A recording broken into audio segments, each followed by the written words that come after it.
अगर कोई आपसे कहे कि आप चिंता मत कीजिए तो आप कैसे रिएक्ट करते हैं? बाइबल में सिर्फ एक बार नहीं, अनेक बार, और कहा जाए तो यीशु ही लूक चैप्टर 12 में सिर्फ यही नहीं कह रहे कि आप चिंता मत कीजिए, बल्कि उसे एक दृष्टांत के रूप में और उस दृष्टांत के पीछे एक रहस्य है, यह भी कह रहे। वेलकम टू दृष्टांत और रहस्य।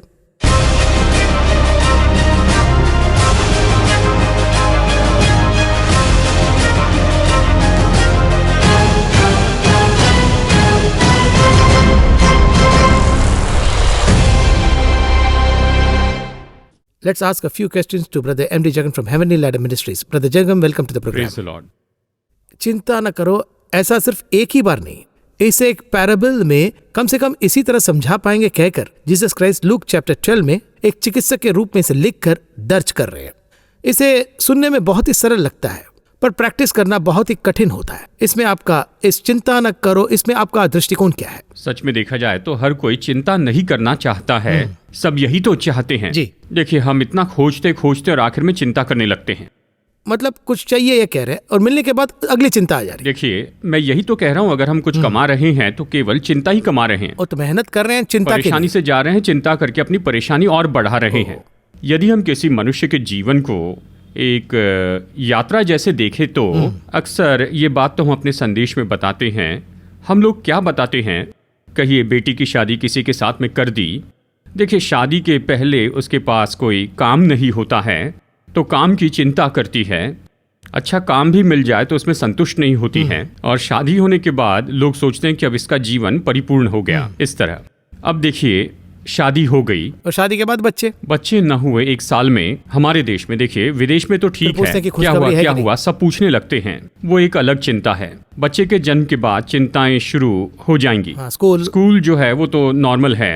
एक प्रिंसिपल ने कहा, एडमिशन के लिए एक कपल आए थे, एडमिशन LKG के लिए था, लेकिन कपल अंदर आते ही 12th के रिजल्ट के बारे में क्या ऐसा पूछे प्रिंसिपल से, तो उन्होंने कहा कि एडमिशन तो LKG के लिए, मतलब उनको उतनी चिंता है। एक स्कूल में गर्भधारणा के समय एडमिशन करवाते, ब्लॉक कर देना 3 साल के बाद। देखिए, उसके पहले कोई एडमिशन नहीं है, उसके लिए कुछ एक निश्चित पैसा देना पड़ता है। अब चिंता कहाँ से शुरू हुई देखिए, स्टार्टिंग में ही। जी हाँ, देखिए, अब कोई बच्चा पैदा नहीं हुआ, एक इंजीनियर पैदा हुआ, डॉक्टर पैदा हुआ, ऐसा उनका माइंडसेट है। हमारे लिए इंजीनियर पैदा हुआ या डॉक्टर पैदा हुआ तो चिंता वहीं से शुरू हो जाती है। तो जैसे बच्चा बड़ा होते जाता है, ये चिंता भी बढ़ती जाती है। बच्चे की एक्टिविटीज देखकर फिर और चिंता आती है, ये ऐसा क्यों चल रहा है। उसके बाद देखिए, बच्चे को अच्छी तरह से पढ़ाने के बाद ये पढ़ाई चिंता बन जाती है, और ये भी बहुत बड़ा स्ट्रेस हो जाता है। एक बार ऐसा होने के बाद ये चक्र फिर से शुरू होता है। उनकी शादी होनी, बच्चे होने हैं। देखिए, पूरे लाइफ साइकिल में केवल चिंता ही चलती रहती है। सच में बाइबल आनंद की बातों के बारे में कहती है। अगर आप सच में देखेंगे कि ये क्यों चिंता में बदल गया है, ये मेरा नजरिया है। एक ही फॉर्मूला है, प्रभु की इच्छा नहीं, लेकिन उनकी इच्छा उनका जीवन बन गई है। चिंता किए बिना हम रह नहीं पा रहे ना कहीं डिफॉल्ट रूप में वो आ ही जा रहा है। तो कहाँ हम गलती कर रहे हैं, कहाँ गलती से अंडरस्टैंड कर रहे हैं। यदि आप चिंता नहीं करना चाहते हैं तो ये आसानी से किया जा सकता है। देखिए, इसके लिए हमें कुछ बातों के लिए गूंगा, बहरा या अंधा होना होगा। पार्टली होना चाहिए, यानी सिलेक्टिव ओमनीशिया हो। तो इस दुनिया की जो फ्रीक्वेंसी है उससे थोड़ा सा अलग होने की बात कर रहे हैं। जी हाँ, आपको चिंतित करने के लिए एक बहुत बड़ी टीम होती है। हमारे चुप रहने पर भी जी उनकी टीम काम करेगी, बड़ी टीम होती है। आप अच्छा कर रहे हैं तो उन्हें अच्छा नहीं लगता है। यदि आप मुश्किल में हैं तो वो आपको और चिंता करने लगाते हैं। तसल्ली देने के लिए आएंगे, दया के शब्द कहेंगे, ये कैसा हो गया, इस तरह कहकर आपको चिंता करने लगाएंगे। आपके साथ अच्छा हुआ तो उन्हें पसंद नहीं। एक टीम हमेशा इसके लिए काम करती रहेगी। तो हमें क्या करना है, जब वो हमें कुछ बताते हैं, कहते हैं, तो अपनी आंखें बंद कर लेनी है। सेवका ही हो, कुछ भी हो, सब में ऐसा है। अब यहाँ पर यीशु ने लूका 12 में जो कहा है, ये इसके बारे में नहीं है। ये हम खुद चिंतित होते हैं, इसके बारे में है। चिंताएं तो हर तरफ से आ सकती है, उन पर जयवंत होना ये तो हमारा काम है। अब सरल शब्दों में कहता हूँ, यदि कोई फोन करके आपको टेंशन देता है तो आप क्या करेंगे? फोन स्विच ऑफ करेंगे, काम खत्म। ऐसा ही है ना? परमेश्वर यहाँ पर इसके बारे में नहीं कहते हैं। यहाँ इस बारे में बताया है कि हम खुद किस तरह से चिंता करने लग जाते हैं। अब ये खतरनाक है, ये बात कि कोई और आपको परेशान करता है। एक दिन वो मनुष्य वहां नहीं होंगे, उनकी चिंताएं भी नहीं होंगी, लेकिन जब तक आप हैं तब तक चिंताएं तो रहेंगी ही। ओके, इसे डेंजर क्यों कह रहे हैं आप? जी हाँ, देखिए, जो आपको परेशान करता है उस पर जय पाने के लिए तो बहुत से तरीके होते हैं। 4 लोग आपकी मदद के लिए होते हैं, ये देखा जाए तो अलग विषय है। यहाँ पर आपको अपने आप से लड़ना पड़ता है, अपने आप से युद्ध करना पड़ता है। चिंता करना ऐसी बीमारी है जो मरने तक लगी रहेगी आमतौर पर। सो ये जो विषय है बैटलफील्ड ऑफ द माइंड ऐसा कहते हैं ना, तो लगभग आप उसी पॉइंट पर आ रहे हैं। जी हाँ, यही इसकी महत्वपूर्ण बात है कि आप जयवंत हो जाए। देखिए कई जगह पर प्रभु ने कहा है पहले बलवान को बांध ले। लोगों ने इस वचन का गलत अर्थ निकाला है। क्या गलत अर्थ निकाला है? बलवान को बांधे बिना उसके घर की चीजें कैसे लूट सकते हैं? तो लोग सोचते हैं ये शैतान को बांधने के बारे में है। बाइबल में कहीं भी शैतान को बांधने के बारे में नहीं कहा, यह हिंट है। बाइबल में कहीं भी यीशु ने दुष्ट आत्मा को नहीं बांधा, उसने उन्हें निकाला। उसने शैतान को नहीं बांधा। शैतान को एक ही बांधेगा और वो है मिकाएल। देखिए ये तो प्रकाशित वाक्य 20 में है। बिल्कुल आखिरी में शैतान को बांधेगा, तब तक शैतान को कोई नहीं बांध सकता। प्रिंस ऑफ द हेयर भी एक जगह दर्ज हुआ है। हाँ, इफिसियो 2 में है। देखिए उसे कोई बांध नहीं सकता है, कोई हवा को बांध नहीं सकता है।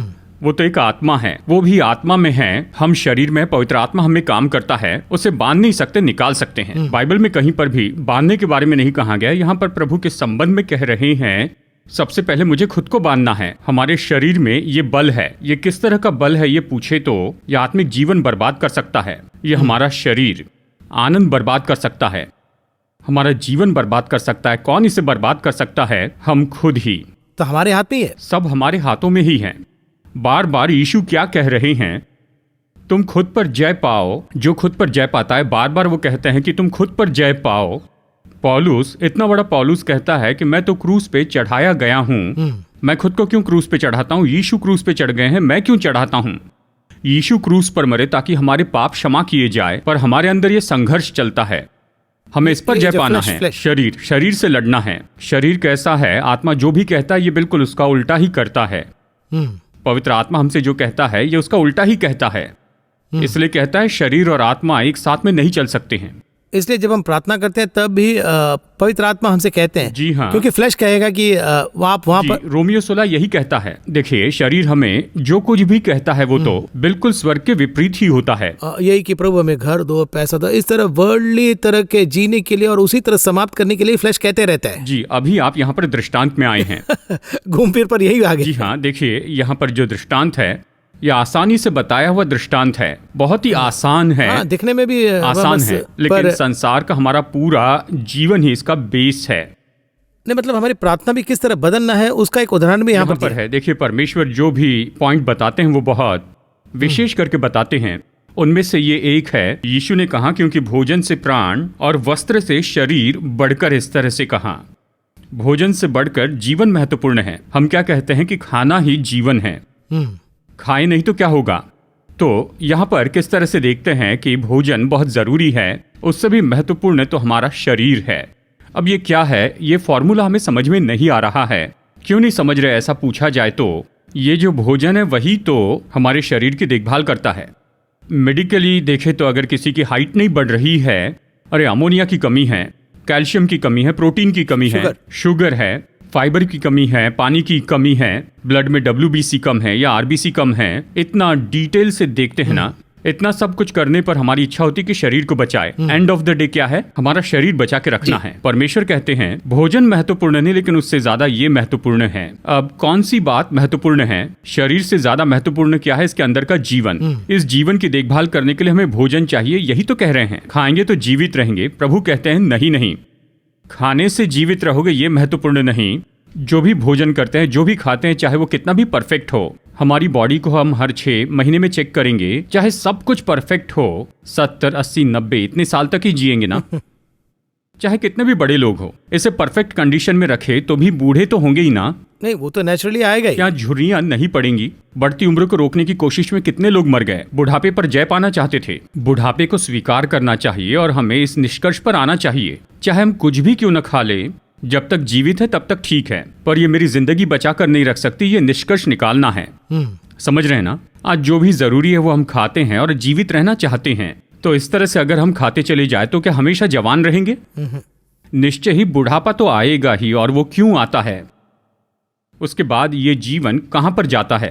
तो देखिए, जो हम खाते हैं और हमारे जीवन में कोई संबंध नहीं, पर खाना खाना पड़ता है। कुछ लोग तुरंत गलत में ले जाते हैं, मैं नहीं खाऊंगा। ऐसा भी एक ग्रुप है।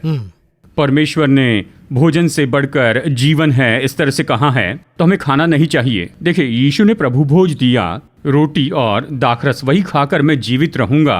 कुछ लोग इसके कारण मर गए। हर चीज को आउट ऑफ कॉन्टेक्स्ट लेने वाली एक वो ग्रुप अपना है। मार्ग लेते हैं, एक्सट्रीम लेवल में चले जाते हैं। सच में यहाँ पर क्या कहा गया है? भोजन के लिए तुम भागदौड़ करते हो, भोजन के लिए जो कुछ तुम करते हो, ये भोजन तुम्हें बचा नहीं सकता है। चाहे कितना भी चेकअप करके दवाइयां ले, समय समय पर बॉडी को करेक्ट करते जाए, कुछ भी करे, पर जीवन को बचा नहीं सकते हैं। तो उसे वर्ल्डली हिसाब से देखेंगे तो इतना मैं मेहनत कर रहा हूँ वो खाने के लिए, तो ऐसा बोलने वाले भी बहुत। मैंने बहुत से लोगों से इसी तरह का वाक्य सुना है। मेहनत किस लिए कर रहे क्यों हैं? कष्ट करते हैं? लेकिन ये जो भोजन है ये केवल कुछ समय के लिए उपयोगी है, पर हमारे प्राण को कौन बचा सकता है? सोल। उसे बचाने के लिए ये भोजन नहीं है। तो जो बचा सकता है उसे ज्यादा महत्व देते जाएं। स्पिरिचुअल, आत्मिक। देखिए, यहाँ पर समस्या तो ये है, जब इस बात पर हम गौर करना शुरू करते हैं तो उस बात पर गौर करना बंद कर देते हैं। हमारी सबसे बड़ी इच्छा ये है कि हम खुद को बचाएं। देखिए, हर कोई जीना चाहता है, सच है ना? By default. तो जीने की आशा के लिए क्या महत्वपूर्ण है? जीवन के लिए खाना महत्वपूर्ण है। ओके, खाते चले जाएंगे तो ठीक रहेंगे? नहीं। सही खाना खाएंगे तो आखिर तक जिंदा रहेंगे? नहीं। इससे बढ़कर एक ग्रुप कहाँ चला गया पता है? खाने के लिए समय निकाले बिना काम करते हैं। ठीक है, एक समय तक खाने के लिए ही जीते हैं, पर अब वैसा नहीं है। उपलब्धि, शोहरत, नाम, सब कुछ बताया जाता है। पिरामिड किसने बनाया था? इजिप्शियंस। किन मनुष्यों ने उन्हें बनाया ये हम नहीं जानते। किन किन लोगों ने पिरामिड बनाया पता नहीं। यानी खास करके इस एक फिरौन ने बनाया ऐसा नहीं, किसी फिरौन के समय काल में ये बनाया गया इस तरह से। इस संसार में बहुत से लोगों ने बहुत कुछ हासिल किया, लेकिन उनका नाम भूल गए हैं। इतिहास बदल गया है। तो इस संसार में कौन सी बात हमेशा की है? इतना बड़ा साम्राज्य था, लगभग 70% दुनिया पर राज करने वाला सिकंदर 70% भूमध्य सागर के पास खड़े होकर कहा, उसके बायोग्राफी में बताया है, इसके बाद तो केवल पानी ही है, मैं इसे कैसे जीतूं? यहां जमीन होती तो मैं इसे भी जीत लेता। उस तरह का जो जोश है, रफ्तार बाइबल में भी रिकॉर्ड हुआ है। ये सब 33 साल की उम्र में उसने हासिल कर लिया था। पर आज सिकंदर की संतान कहाँ है? इतिहास में सिकंदर सिकंदर पढ़ते हैं, लेकिन आज उसकी संतान कहाँ पर हैं? क्या उसके बच्चों के पास कोई जमीन है? नहीं। इसी तरह से जो कुछ भी आप जमा करके रखते हैं, 4 पीढ़ी के बाद क्या वो आपके बच्चों के साथ होगा? एक बहुत बड़े ऐसे बिजनेसमैन ने कहा है, 3 पीढ़ी के बाद में एक बिजनेस ऐसे ही सक्सेसफुल बना रहेगा, ये रेयर है। तीसरी पीढ़ी में वो तो घटते जाएगा, और चौथी पीढ़ी में ऐसे बहुत से कारण होंगे कि वो पूरी तरह मिट जाए। इस तरह कैलकुलेशन में बताया है। कैलकुलेशन के हिसाब से 3 पीढ़ी 120 साल या फिर 150 साल तक की है। तो इस तरह से हम इतना कुछ बचा रहे हैं, भागदौड़ कर रहे हैं, काम कर रहे हैं। जब मैं कुछ लोगों को देखता हूँ, प्रभु बार बार कहते हैं चिंता मत करो, चिंता मत करो। अगर आप चिंता करते हैं तो, यानी कुछ लोगों को देखिए, वो तो आत्मिक होते हैं लेकिन निराशा में सबसे ऊपर होते हैं। टेंशन में ही पड़े रहते हैं। जब भी देखें, उनकी पत्नी भी उनसे बात करने से डरती है, उनके बच्चे उनसे बात करने के लिए डरते हैं। तो इस तरह के व्यक्ति के साथ में कौन अपना पूरा जीवन बिता सकता है? क्यों रहना चाहिए? कुछ लोग देखिए 24 घंटे टेंशन। एक भाई कह रहे थे, अचानक 2 बजे जाग जाते हैं, जाग कर ये करेंगे वो करेंगे, 4 बजे तक 5 बजे तक सोचते हैं, 5 बजे सो जाते हैं, फिर 7 बजे उठते हैं। इतना सब कुछ करके क्या करेंगे? एंड ऑफ द डे उम्र तो 70, 80, 90 साल है। अब ये एक ही संतुष्टि क्या है? ये सब किसको जाएगा? मेरे बच्चों को ये मिलेगा, यही है ना? देखिए, एक ऐसा विषय है जो कोई भी नहीं समझ रहा है। यहाँ पर प्रभु कौवों के बारे में बता रहे हैं जी। इन कौवों को कभी आपने देखा है? इन कौवों में एक अच्छा गुण तो होता है, वो अंडे देने के पहले अपना घोंसला बनाते हैं। घोंसला बनाने का एक समय होता है, बच्चा बड़ा होने के बाद कौवा उसे तोड़ देता है। घोंसले का मालिक क्या करता? मुझे इसकी ज़रूरत थी इसलिए मैंने इसे बनाया, अब मेरी ज़रूरत पूरी हो गई तो मैंने क्या किया? इसे तोड़ दिया। ठीक है, अगर इस घोंसले को वैसे ही रखा जाए तो, यानी कुछ समय के बाद दूसरा कौवा वहां पर आएगा तो उसे क्या करना चाहिए? उसे भी तो अंडे देकर उसके ऊपर बैठना है ना, उनको घोंसला बनाना पड़ेगा। तो क्या करते हैं? कौवा मानो कहता है जब उन्हें ज़रूरत हो तो वो बना ले, तभी तो उस कौवे की जो इम्यूनिटी पावर है और ये सब कुछ बिल्कुल सही रहेंगे। इस घोंसले को अगर मैं ऐसे ही छोड़ दूं तो अगले कौवे का कॉन्फिडेंस क्या होगा, अगली पीढ़ी का, उन्हें घोंसला बनाना नहीं आएगा। यहाँ पर अब समस्या क्या है, हमारी क्या जरूरत है, ये हमें यहाँ पर फिक्स करना है। तो वो लिमिट हमें पता नहीं, वही हमें दिक्कत पता नहीं। देखिए हम क्या करते हैं, कंपैरिजन करते हैं। मेरे लिए एक समय में किसी की कार देखूं तो मुझे कार खरीदनी है, एक तरह से कंपैरिजन होता। परमेश्वर ने कार दी, अब मुझे कार से अगले लेवल पर जाना है। कहते हैं मनुष्य की जिंदगी ऐसी है, ऐसे बढ़ना है, इसके बिना मनुष्य की जिंदगी क्या है, इस तरह से वो कहते हैं। यही कारण है उनके डिप्रेशन के लिए, उनके हार्ट अटैक के लिए, सारी बातों के लिए यही तो कारण है।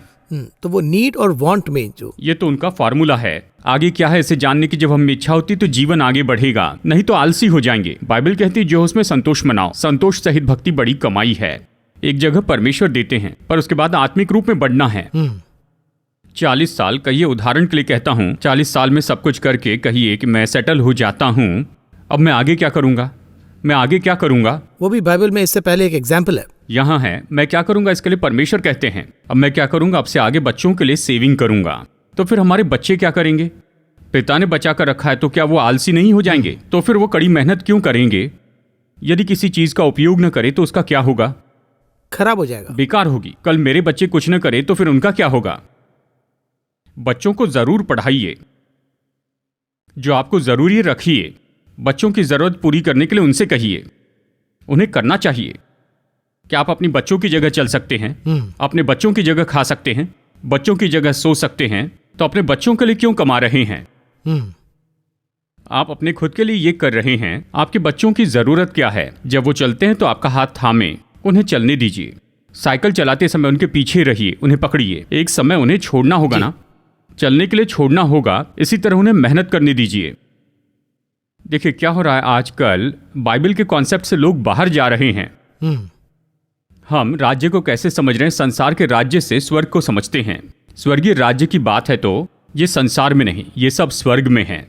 तो हमने गुणवत्ता के दर को कम कर दिया, हेवनली कॉन्सेप्ट को वर्ल्ड लेवल तक ला दिया हमने। जब हम उसे नीचे लाते हैं फिर से हमने गलत समझ लिया। जी हाँ, और ज्यादा ये चाहिए वो चाहिए। देखिए कुछ समय के बाद क्या होता है कि वो इसे समझने लगते हैं, निश्चित जान लेंगे। क्यों पता है? उनमें प्राण का ये मटेरियल है। जी हाँ, डीएनए। जी हाँ, जब तक वो उसे हासिल न कर दे तब तक ये प्यास उनमें होती है, वो प्यास उनमें बनी रहती है, ढूंढता ही रहता, खोजते रहेंगे। 60-70 साल तक किसी और चीज को खोएंगे तो प्राण राह देखते रहता है, सोचता है मेरी प्यास कब बुझेगी। 60 साल की उम्र के बाद बाइबल थामेंगे। सामान्य रूप में बुढ़ापे में ही वो बाइबल लेकर पढ़ना शुरू करते हैं, बहुत धार्मिक हो जाते हैं। आप पूछे तो अंत में वो सलाह देंगे जीवन में कुछ नहीं है, बस यही है, प्रभु सब कुछ है। तो 60 साल तक आप क्या कर रहे थे? उनका प्राण 60 साल से प्यासा ही था।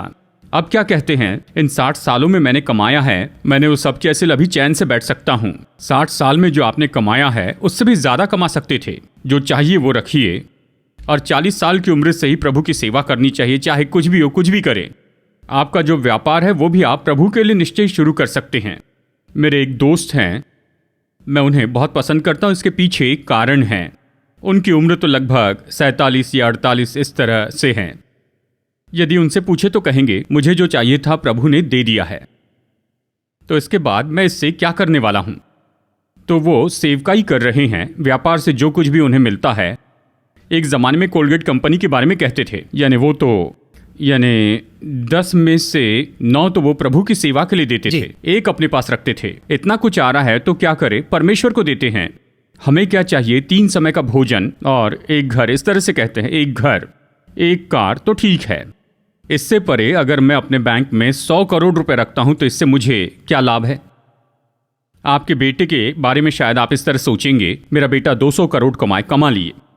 फिर उसका बेटा 300 करोड़ कमाए, कमा लिए। उसका बेटा 400 करोड़ कमाए, कमा लिए। तो इसका क्या करेंगे? देखिए चौथी पीढ़ी में, इन 4 पीढ़ी में केवल इतना ही खा सकते, इससे बढ़कर नहीं खा सकते। तो क्राइस्ट असल में यहाँ क्या कह रहे हैं? बिल्कुल सही कहा। ये जो 70 साल मैंने तुम्हें दिए हैं उनमें तुम कहां पर पहुंचे हो? मैंने तुम्हें क्यों भेजा है? उस काम के लिए जो भी जरूरत हो, जो कुछ तुम्हें करना है उसे करके आ जाओ। बाकी जो मैंने वहां रखा है। तो वहां पर आपके लिए एक जगह। हाँ, अब यहाँ क्या समस्या है? वहां जो इसके लिए मैं वहां जा नहीं सकता, जो यहाँ है वो बंदे से ले नहीं सकता। कहा जाए तो वहां जाने के लिए जो प्लानिंग है वो हमें यही करना है। उसी के लिए है। ये तो मैन्युफैक्चरिंग फैक्ट्री जैसे है हमारे लिए, स्वर्ग के लिए तैयार कर रहे हैं। जो व्यक्ति स्वर्ग में जाने के लिए तैयार किया गया, जाने के बजाय वो फैक्ट्री में बैठे रहता है, वर्ल्ड में ही वहीं पर रहने की सोचता है। चाहे जो भी प्रोडक्ट हो, फैक्ट्री में रहने का सोचे, शोरूम में रहने का सोचे, या उसे अगले व्यक्ति के हाथ में जाना चाहिए, दूसरे के हाथ में जाने के लिए ही वो क्रिएट हो रहा है। बनाया गया। लेकिन हम सोचते हैं मैन्युफैक्चरिंग एरिया में ही रहेंगे तो इसका क्या मतलब है? हमें अगले स्तर पर जाना होगा ना, आत्मिक रीति से सोचना होगा, पर सांसारिक तरीके से सोच रहे हैं। ये ऐसा हो गया है। लेकिन देखिए यहाँ पर विषय क्या है। देखिए, तो क्या मैं धनी नहीं बन सकता, करोड़पति नहीं बन सकता? देखिए अंत क्या होता है उसे ही आपको देखना है।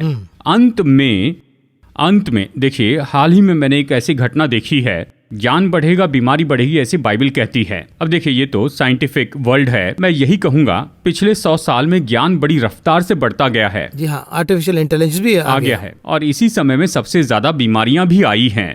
एटॉमिक से लेकर न्यूक्लियर बॉम्ब इसी समय में बने हैं। ज्यादा पढ़े लिखे लेकिन अपनी जान के लिए दहशत में जीने वाले इसी समय में जिए हैं। सब में कहिए कि आपके लोगों के लिए हर दिन नया वायरस है, नई परेशानियां आ रही हैं। क्यों लोग इतनी चिंताओं में पड़े हैं? मैं यही पूछता हूं। देखिए मेरे पिताजी, देखिए मैं प्राचीन काल में नहीं जा रहा हूं, वहां नहीं जा रहा हूं, बस कुछ समय काल के बारे में देखिए। मेरे पिताजी सुबह 8 या 9 बजे काम पर जाते थे, 6 बजे आ जाते थे। रविवार को घर में होते थे, सब साथ में भोजन करते थे। यदि उस दिन अगर हम बाहर जाते तो शाम 9 बजे वापस आते थे। उन दिनों में उनके पास ज्यादा धन नहीं था, पर सब लोग खुशी से रहते थे। ज्यादा लोगों को शुगर नहीं थी, ना ही बीपी था ना? जी हाँ। ज्यादा तलाक भी नहीं थे, ज्यादा तलाक नहीं थे। टेक्नोलॉजी नहीं था, बहुत बड़ा इन्वेंशन नहीं था, लेकिन खुश वहां थे। जीवन था। अब सब है, जीवन कहां पर है? जीवन नहीं है। बैठकर बात करने के लिए समय नहीं है। अभी ये तो एक कॉन्सेप्ट बन गया है। उस समय सम्मान था, बताते वक्त सम्मान से कहते थे। ओ, बैठकर घर में बात करना था। उसमें क्या है? मैं सेवकाई में जब मैं जाता हूं, मैं चाहता हूं कि दिन में बच्चों से 3 बार बात करूं, 1 बार या 2 बार निश्चित बात करूं। सुबह की मीटिंग है, शाम की मीटिंग है, लेकिन निश्चय 2 बार मैं बात करता हूं। घर में रहते समय बैठकर मैं उनसे बात करता हूं। आज देखिए इतनी भागदौड़ मची है। कुछ लोगों को देखिए, सुबह 9 बजे वो अपना फोन कानों पर लगाते हैं, रात को सोने तक बेड पर लेटे हुए भी ऑफिस के बारे में बात करते हैं। और वैसे सुबह उठकर हम बाइबल को ढूंढते हैं या नहीं, लेकिन फोन जरूर ढूंढते हैं। तो इतना टेंशन क्यों है? हाल ही में मैंने ये पाया है, प्रभु ने जो काम दिया अगर हम उसे करते हैं उसमें हमें कोई टेंशन नहीं होता है। लेकिन जैसे वो अपेक्षा करते हैं वैसे बड़ी उन्नति नहीं होती है। बूम जैसी जो उन्नति होती है ना, बस्ट होने के बाद, वो परमेश्वर की योजना नहीं है। प्रभु की योजना धीरे धीरे उन्नति है। प्रभु ने बनाई सारी चीज़ों को देखिए, पेड़ों को देखिए, पशुओं को देखिए, और देखिए जो भी बढ़ता जाता है उसे देखिए। हमारी आंखों के सामने वो धीरे धीरे बढ़ता है। एक पीस ऑफ माइंड रहता है, मन की शांति है। एक ही रात में कहिए कि आपने शाम को नारियल का पेड़ लगाया, अगली सुबह देखे वो बहुत बड़ा हो गया, तो क्या लगेगा? शौक लगेगा ना, कैसे इतना बड़ा हो गया? जब वो धीरे धीरे बढ़ता है तो आनंद होता है। अंकुर आया, पत्ता आया है, कुछ पत्ते आए, एक दिन देखेंगे कि फल लगे हैं। फल देखिए, ये तो परमेश्वर का फार्मूला है। ये तो सबसे पहले हमारे लिए है। वो क्या कहता है? बाकी सब में तुम तो बहुत ही विशेष हो। अब मैंने ग्रेजुअल फॉर्मूला यहाँ पर रखा है, और वो भी यानी पिछले 30 सालों में। अब देखिए लोग क्या चाहते हैं? Fast food. बच्चों को क्या पसंद है? 4 साल में मुझे सेटल होना है, 10 साल में मुझे कार और घर खरीदना है, 40 साल की उम्र में मुझे ऐसी जगह पहुंचना है। कुछ नहीं करे तो 40 साल की उम्र में हार्ट अटैक आएगा। कुछ नहीं करे तो 40 साल में दर्द आएगा। मैं कहता हूँ क्या हुआ? दर्द है। क्या करते? रात को काम करता हूँ, रात के 2 बजे या 3 बजे बर्गर खाते हैं, सब कुछ खाते हैं। अंत में अब देखिए, हाल ही में एक डॉक्टर का स्टेटमेंट है, ये व्हाट्सएप से नहीं है। देखिए मैं तो यहाँ पर केवल आत्मिक बातें करता हूँ, लेकिन मैंने उस डॉक्टर का वीडियो देखा इसलिए क्योंकि उन्होंने सुंदर रीति से कहा, इस संसार में उन्होंने हमें डरा दिया है और सब कुछ कर रहे हैं। देखिए बीमारी आती है, शुगर आती है, सब आता है। इन सब के औषधि गुण कहाँ पर है? ये तो आपके अंदर ही हैं। हम जितना खुश रहेंगे उतना हम कम बीमार होते जाएंगे। और इसीलिए बाइबल ने 2000 साल पहले बहुत ही स्पष्ट कह दिया है कि चिंता नहीं करना। यानी चिंता करके कोई भी अपने शरीर के कद को थोड़ा भी बढ़ा नहीं सकता है। केवल वही होगा जो कि उसने कहा है कि ये होगा। देखिए वो तो सृष्टि करता है, सृष्टि का फॉर्मूला एक है, अंत तक लिखा है, तो आप क्या बदल सकते हैं? मनुष्य के डीएनए बदलने के बारे में लोग कहते हैं ना, कितने डीएनए को बदल पाए हैं। इसलिए डीएनए को बदलने के बारे में जब हम सोचते हैं तो इसके लिए एक फॉर्मूला है। प्रभु ने हमें संतुष्ट रखा है। ये बात है, हम जन्म लेते हैं, जब हमारा जन्म होता है हम उद्देश्य के साथ आते हैं, हम एक रूट पर जाते हैं, हम इसे हासिल करना चाहते हैं, हासिल कर सकते। चिंता में हासिल किया तो क्या मतलब है? आखिर में वो क्या कह रहे हैं? इस पैराबल का जो सार है उसे हम कैसे समझेंगे? चिंता मत करो। फिर से वही, किसी बात की चिंता ना करो। चिंता करने से कुछ नहीं होने वाला। मैं ये कह रहा हूं कि चिंताओं को उत्पन्न न करें। शुरू में मैंने कहा था 2 तरह की चिंताएं हैं। एक तो बाहर का कोई लाता है, वो तो हर समय साथ में रहते हैं, वो कैरेक्टर हमेशा रहेगा। वो कैरेक्टर होते हैं। देखिए जैसे कि विलन होते ही है ना, यानी विलन होते हैं लेकिन आसानी से उन्हें हरा सकते हैं, वो हम पर है। तब दूसरी तरफ से अगर कुत्ता काटने के लिए आएगा तो हम क्या करेंगे? काम नहीं करेंगे, हम उसे बदल देंगे। देखिए चाहे जो भी विलन हो वो कुछ समय के लिए होता है, उसके बाद चले जाता है, लेकिन मेन विलन होता है। जो काम हमें करने चाहिए वो, चाहे किसी के भी बारे में सोचिए। मैं इस सेवकाई में 20 साल से हूँ। आते समय मेरे पास कुछ नहीं था, हमने शुरू किया। यहाँ प्रभु ने अपनी दया हम पर उंडेली, जो जरूरी था सब दिया। देखिए तब तक ये करेंगे वो करेंगे, इस तरह से मैं सक्रिय नहीं था। जब भी जरूरत आई प्रभु के अधीन हुआ, प्रभु आप निपटिए, अगर आप दे तो ठीक है, लेकिन कुछ भी हो मैं तो इसके लिए तनाव में नहीं आऊंगा। हमारा पीस ऑफ माइंड, मेरे मन की शांति जाने नहीं दूंगा, बाकी सब कुछ इसके बाद में आएगा। अगर मुझे शुगर और बीपी हो जाए तो फिर 2 कार रहने का क्या फायदा है? बीपी शुगर के बिना 1 कार काफी है। इस तरह सोचे तो बहुत ही अच्छा है। आखिर में आप यही कहना चाहते हैं? यही सारांश है। सो इस पैराबल के पीछे जो बात है वो बहुत ही सिंपल और सरल है, लेकिन अमल में लाना बहुत ही कठिन है। जीवन के चक्र का फॉर्मूला है। एक और मुख्य बात जो आपका कहना है कि बाहर के लोगों को हमने अपना दुश्मन समझा, ये हमारी गलत सोच थी। दुश्मन तो हमारे अंदर ही थी, ये बन जाते हैं। जी हाँ, बट इस पैराबल से हम जो ये विषय सीख रहे हैं कि डोंट बी एंग्शियस, ऐसा दिया गया है। और क्राइस्ट भी बहुत अच्छी तरीके से कह रहे हैं। ये पैराबल से क्या ये खत्म होता है? इससे पहले एक पैराबल आता है एक धनी व्यक्ति के बारे में, कंटिन्यूशन है। ये विषय अच्छा भी है और एक वार्निंग के जैसे भी है। और अगला जो पैराबल है उसके लिए हमें किस तरह का प्रिपरेशन करना है, इस पैराबल को हमने समझ लिया। यदि इस दृष्टांत को हम सही तरह से फॉलो करें तो अगले दृष्टांत के बारे में उसकी चाबी यहाँ है। चाबी यहाँ है। इसके द्वारा स्वर्ग में जाने के बारे में पॉइंट्स बताता है। End of the day Ashwin, हमें यहाँ पर एक बात जाननी है। मैं इस पृथ्वी पर आया हूँ ताकि मैं स्वर्ग में जाऊं वापस। पर्पस, मैं यहाँ पर रहने के लिए नहीं आया हूँ, इसे जाने तो काफी है। धन्यवाद ब्रदर जगन। अगले पैराबल में ये चाबी क्या है हम देखेंगे, एक और रहस्य को हम ढूंढेंगे। इस कार्यक्रम में आने के लिए बहुत बहुत धन्यवाद। नमस्कार। धन्यवाद। दृष्टांत और रहस्य इस कार्यक्रम को देखने के लिए धन्यवाद। इस कार्यक्रम के माध्यम से प्रभु के राज्य के रहस्य को आप जाने होंगे, यह हमारा विश्वास है। इस कार्यक्रम को बहुत से लोगों के साथ साझा करें।